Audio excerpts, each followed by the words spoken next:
최근에 슬로건을 틀리는 것이 당연하지 않도록이라고 바꿨는데요. 그 이유는 뒤에 가서 다시 한번 말씀을 드리겠고요. 먼저 제 소개부터 하겠습니다. 저는 여기 휘문고등학교를 졸업을 했고 19학년도 수능이 상당히 불수능이었어요. 국어 1컷이 거의 83점까지 갑자기 엄청 떨어지는 불수능이었는데 전 과목에서 수능 한 5개 정도 틀려서 사실 그때는 더 상위일 거를 갈 수 있었어요. 지원을. 그래서 부모님께서는 경영이나 경제를 좀 찔러봐라 라는 뉘앙스가 있었는데 저는 당시에는 국어 교사를 하고 싶은 마음이 너무너무 커서 국어교육과에 입학을 했고 졸업을 했습니다. 그리고 그 전공 선택에 대해서 지금은 후회는 없는 것 같아요. 그리고 사실 졸업을 하자마자 졸업식 이전에 지금 S&T랑 전속 계약을 해서 이 학원 저 학원 출강한 경력은 없는 편이고 현재 수업도 S&T에서만 깔고 있습니다. 이렇게 하고요.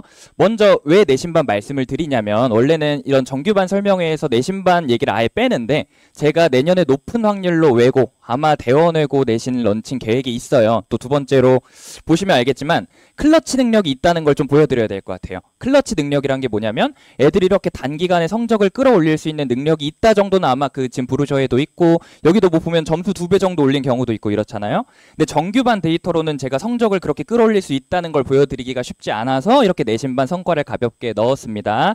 다시 한번 얘기하지만 내년에 아마 높은 확률로 대원외고 내신 런칭 계획이 있다는 거 알아주셨으면 하고요. 지금 이번 중간 사실 2달밖에 안 됐어요. 이 단대보고 내신을 런칭한 지가. 그래서 되게 소수의 인원을 첫 시험 한 번 본 거죠. 13명을 데리고 시작을 했는데 지금 기말 개강이 얼마 안 남았는데 벌써 27명이 등록했다고 어제 기준으로 들었고요. 아마 30명이 넘을 것 같습니다. 그래서 성장률이 상당히 급격히 오르고 있다 정도만 말씀드리고 본격적으로 정규반 커리큘럼 말씀드릴게요.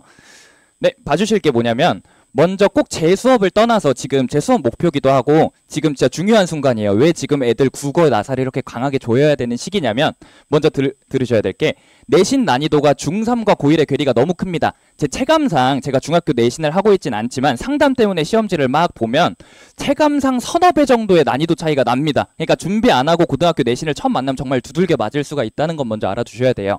예시로 하나 보여드리면 이건 여 주변에 있는 남고 자사고의 어떤 시험인데 이렇게 어렵게 나옵니다. 얘가 뭐냐면 복이라고 해서 문제를 풀기 위해서 시험장에서 처음 읽어야 되는 애예요. 그러니까 어떤 지문을 얘에 적용해서 선지를 풀어야 되는데 제 생각에 현재 예비 고1이라면 중상위권 미만이면 그냥 시험장에서 얘를 읽는 것도 빡세할 거예요. 아마 독해적인 실력으로. 그래서 보기 자체가 이렇게 어렵게 나온다는 건 난이도의 괴리가 좀 크구나 알아주셨으면 하고요. 시험장에서 처음 읽어야 됩니다. 네, 두 번째로 외부 지문이라고 해서 같이 묶어서 생각해야 될 게 현재 중3 내신 때 한 시험에 다루는 문학 작품의 수가 2-3개, 많아봤자 5개를 안 넘는데 고1 때 시험에 가면 한 시험에서 만나게 될 문학 작품 수가 최소 10개고요. 외부 지문이나 부교재까지 포함하면 15개가 되는 경우도 있어요. 단순히 봐도 문학 작품 수를 5배나 더 봐야 되는데 암기하기도 빡셀 뿐더러 그 문학 작품을 묶어내는 방식에 따라 암기가 아니라 어떤 응용력을 발휘해야 될 수도 있단 말이죠. 난이도 차이가 크다는 거 한 번만 다시 말씀드리고요. 그리고 보통 고1 내신 때 중세 문법, 현대 문법을 거의 한 바퀴를 다 돌리게 되는데 문법을 한 바퀴도 안 돌리고 고1에 입학을 했다 정말 큰일 나서요. 저는 항상 상담을 받을 때 제 수업을 안 들어도 되니까 일단 문법은 꼭 고등학교 입학 전에 한 바퀴는 돌리라고 무조건 강요를 하는 편이고 저도 그래서 지금 시즌 1, 2, 3, 4가 있다고 할 때 1에도 문법 한 바퀴, 4에도 문법 한 바퀴를 커리큘럼상 넣어놨습니다. 문법은 꼭 한 바퀴 돌리시기를 권고 강요 드릴게요. 두 번째로 제가 정말 요즘 강조하는 거예요. 제가 서울대 국어교육과에다가 강사를 하다 보니까 주변 지인분들이 얼마나 많이 상담을 요청을 하겠어요. 그럴 때 제가 꼭 드리는 말은 첫 시험을 잘 봐라인데 그 이유가 뭐냐면 첫 시험을 100점으로 시작한 애들은 97점만 돼도 떨어진 점수가 돼요. 상식적으로 점수가 떨어졌다고 하면 위기의식이 있을 거 아니에요. 근데 처음 시작이 막 3등급 60점이면 오른다 떨어진다 기준 자체가 애매해져요. 처음에 애초에 잘 봐놔야 된다는 게 제 생각입니다. 그리고요. 제가 최근에 너무너무 느낀 게 뭐냐면 제가 내신반을 런칭하면서 정규권도 있고 성적이 좀 낮은 애도 있을 거 아니에요? 한 6개월 동안 가까이서 관찰하면서 느낀 게 뭐냐면 전교 1등과 100등의 차이를 한 번만 생각해 주실래요? 전교 1등과 100등은 뭐가 다를까 생각을 해보시면 열린 질문이니까 뭐 답이 100만 가지겠지만 제가 드리는 답변도 틀린 답은 절대 아니거든요. 제가 느낀 게 뭐냐면 전교 1등은 한 문제를 틀리면 굉장히 억울해요. 막 시험지를 들고 온다고 해야 되나? 제가 아무리 문제를 정교하게 돼도 틀린 걸 인정하기를 싫어해서 이것도 정답이 되지 않나요? 라고 시험지를 제 눈앞에 무섭게 들이미는 애들이 전교 1등이잖아요. 근데 전교 100등은요. 6개, 7개를 틀려도 그냥 가만히 앉아있고 질문을 해달라고 제가 빌어야 질문을 합니다. 그게 너무 차이가 크잖아요. 그래서 저는 현재 성적이 어떻든 제발 한 문제 한 문제 틀리는 걸 너무 당연하게 생각하지 말라고 항상 강요를 하죠. 그리고 틀렸는데 가만히 앉아있으면 되게 뭐라고 하는 편이고요. 그래서 지금 현재 자녀분들의 성적대가 다양하겠지만 제발 한 문제 한 문제 그냥 틀리는 거를 아무 생각 없이 앉아있게는 안 해주셨으면 합니다. 그건 너무 중요한 것 같아요. 모든 공부에서. 그렇습니다. 그리고 좀 잔인한 얘기지만 지금 또 나사를 줘야 되는 이유가 생각보다 그 성적대의 분포가 크게 변하지 않잖아요. 잔인한 얘기지만 처음에 기세를 잘 잡아놓지 않았는데 중위권으로 시작했는데 갑자기 고2, 3 때는 상위권이 된다 쉽지 않잖아요. 그래서 애초에 지금 좀 텐션을 많이 조여놔야 돼요. 현재 성적이 어떻든. 그건 좀 알아주셨으면 합니다. 그래서 제 수업 목표기도 해서 어떤 식으로 수업을 하냐면요.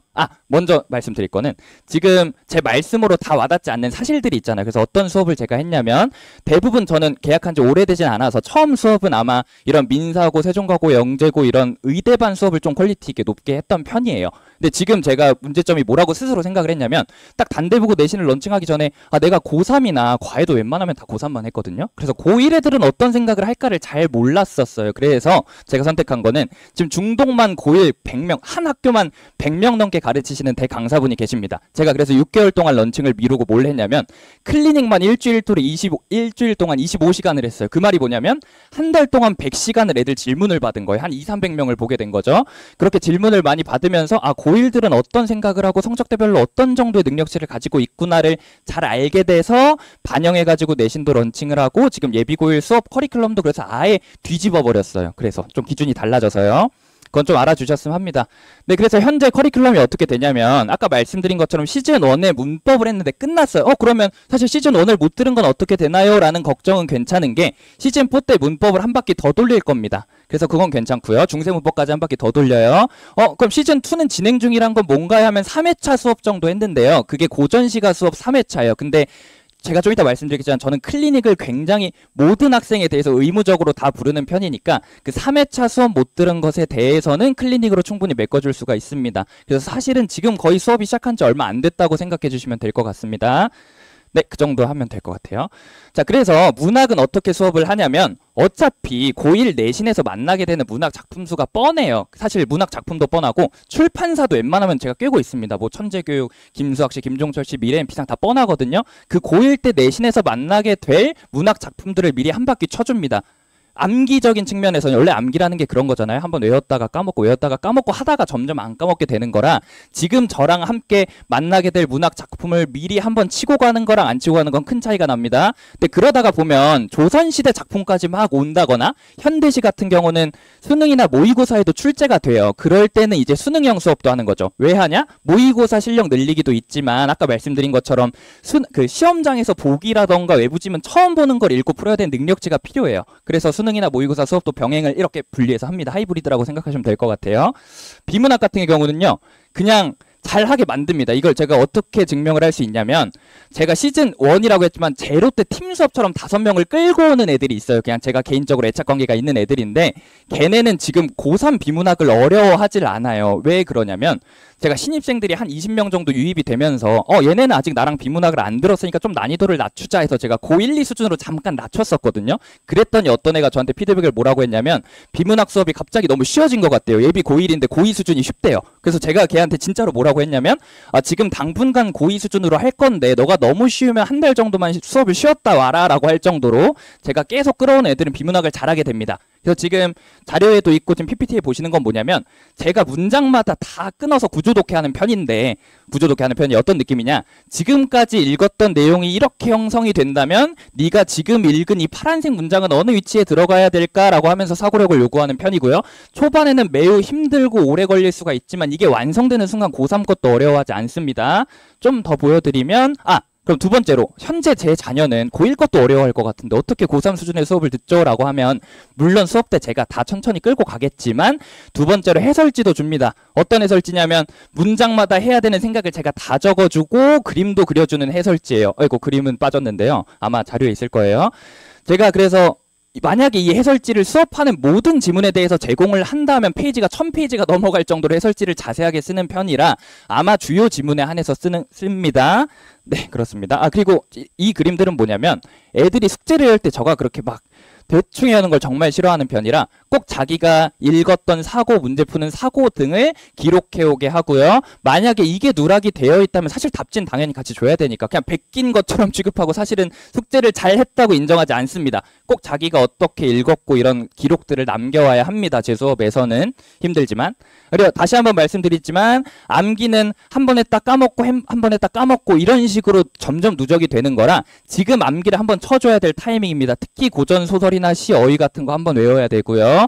네, 두 번째로 현대시나 표현상의 특징 같은 것도 생각보다 개념이 많아요. 그래서 아마 이런 것들은 수업 시작할 때 암기 테스트를 보고 불통식 클리닉을 하는데 일단 기본적으로 불통이든 아니든 웬만하면 클리닉은 다 부르는 편이고 애들이 클리닉에 오면 또 저랑 유대관계가 있다 보니까 자꾸 또 오려고 해요. 자발적으로. 그래서 어찌됐든 다 의무 클리닉이긴 하지만 테스트를 보고 불통식 또 강하게 의무 클리닉 문자를 보냅니다.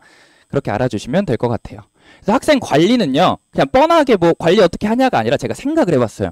애들이 수업에 소속감을 갖는 측면은 어떻게 생각을 했냐면 저랑의 유대관계를 통해서 극복을 할 수 있습니다. 그래서 실제로 제 학생들은 어떤 느낌이냐면 오늘도 질문을 받았는데 어떤 여자애가 예를 들어 문자를 보내요. 카톡을 보내는데 제가 1시간만 안 읽어도 왜 안 보냐고 할 정도로 저랑 유대관계가 깊습니다. 또 요즘 애들이 일부러 오타를 내거든요. 왜도 사실 오애로 써야 되잖아요. 근데 우애로 일부러 써가지고 왜 안 읽으세요? 막 이런 식으로 할 정도로 저랑 유대관계가 깊어요. 근데 이게 생각보다 단순한 얘기가 아닌 게 저랑 그렇게 소통을 주기적으로 많이 하는 애들이면 수업 때 시너지가 안 날 수가 없거든요. 저는 한 명이든 두 명이든 조교가 있긴 하지만 조교는 프린트나 채점 담당이고 오로지 상담이나 유대관계나 학부모님 상담 등은 다 제가 직접 합니다. 그래서 어떤 식으로 하냐? 이게 실제로 학부모님한테 보낸 문자인데 자료에도 있습니다. 내용을 구체적으로 봐달라는 건 아니고 형식적으로 안부 인사가 와요. 안부 인사라기보다는 누구 잘 따라오고 있나요? 라는 문자에 이런 식으로 답변을 합니다. 물론 먼저 요청하지 않으셔도 제가 소통을 안 한 지 너무 오래됐는데 하면 보내는 편인데 정말 학생 성향이나 요즘 하는 거나 뭘 더 챙겨야 되는지 다른 과목까지 제가 파악이 된다면 다른 과목까지 정말 총체적으로 자세하게 주는 편이고요. 정말 앉아서 전화만 3시간 드릴 때도 있는 편입니다. 이거는 억지로 제가 과장하거나 그런 게 아니라 그런 식으로 학생들이나 학부모님하고 셋이 이렇게 소통해서 합이 나야 성적이 오르는 거라 이렇게 끝까지 하고 있습니다. 조교를 거치지 않는다는 거 좀 알아주셨으면 하고 그리고 고1 올라가기 전에 12월 정도부터는 아마 모의고사를 좀 쳐야 돼요. 그 결과는 성적표를 보내드리는데 단순히 점수만 보내드리는 게 아니라 그 문제 유형이나 약한 개념별로 좀 자세한 성적표를 보내드릴 거다고 이건 실제로 제가 아까 말씀드린 100명을 가르치시는 대강사분의 수업에서 제가 만든 성적표로 발송이 됐던 측면을 캡처해서 보여드리는 겁니다. 약간은 변할 수 있지만 이런 느낌으로 성적표가 발송이 된다는 것 좀 알아주셨으면 합니다. 네. 그리고요 학생 관리 마지막으로 과제를 저는 의무 클리닉에 오면 다 제가 직접 보면 되지만 불가피하게 시간이 안 돼서 클리닉에 못 온다거나 아니면 자주 숙제가 좀 미비한 애들은 어떤 방식을 적용을 하냐면 과제를 할 수 있는 날을 미리 수업을 받습니다. 넌 월요일에 할 수 있냐면 월요일에 다 인증을 하게 해요. 그렇지 않으면 어떤 사태가 일어나냐? 일요일 밤에 수업이면 토요일 밤에 급하게 한다던가 일요일 낮에 정말 급하게 하거나 가장 안 좋은 건 답지를 베끼는 남자들도 생각보다 많거든요. 그걸 방지하기 위해서 미리 수업 받아서 인증하는 방식을 택하는데 웬만하면 다 클리닉에 부른다고 했잖아요. 그래서 그때 제가 눈으로 보는 게 가장 이상적입니다. 물어보기도 하고요. 네, 그렇고요. 제가 과제 수는요. 최근에 바꿨어요. 원래 타협을 했는데 원래 어땠냐면 숙제를 의미 없게 하는 게 싫어서 문항수를 많이 주는 대신에 근거를 달아와라 이런 편이어서 문항수가 보통 3, 40개였다면 요즘 늘렸던 게 제가 성적을 이렇게 확 끌어올리면서 느낀 게 확실히 그 주에 배운 거를 적용을 확 할 때 뭔가 강제로 주입되는 뭔가가 있는 것 같아서 문항수는 늘리기로 결정을 해서 보통 과제가 100개가 넘어요. 애들은 좀 오래 걸리고 힘들겠지만 혹시 누군가는 실력이 아직 안돼 좀 나가 떨어지더라도 100문제 정도는 꼭 챙겨주는 편입니다. 이건 최근에 생각을 바꿨어요. 네, 그렇습니다. 그 정도 하고요. 지금 휴강 기간이지만 아마 이제 다음 주 일요일이 되겠네요. 다음 주 일요일 2시부터 5시에 다시 개강을 합니다. 네, 그렇게 알아주셨으면 하고 다시 한번 말씀드리지만 저는 클리닉의 중요성을 굉장히 크게 생각해서 보통 하루 정도 이렇게 아예 하루 종일 클리닉을 잡아놔요. 그래서 최소 30분이라도 좀 보내주시는 걸 권고드리고요. 지금 개강 전이지만 클리닉 요구가 있어서 지금 미리 열어놓기도 해서 아마 이번 주 금요일에 클리닉이 있습니다. 뭐 수강을 하기 전이라도 충분히 보내주셔서 저랑 상담해도 나쁘지 않을 것 같습니다. 네, 다시 한번 틀리는 것이 당연하지 않도록 만드는 게 저도 중요하고요. 자녀분들 그렇게 꼭 만들어주시면 감사하겠습니다. 국어 백송입니다.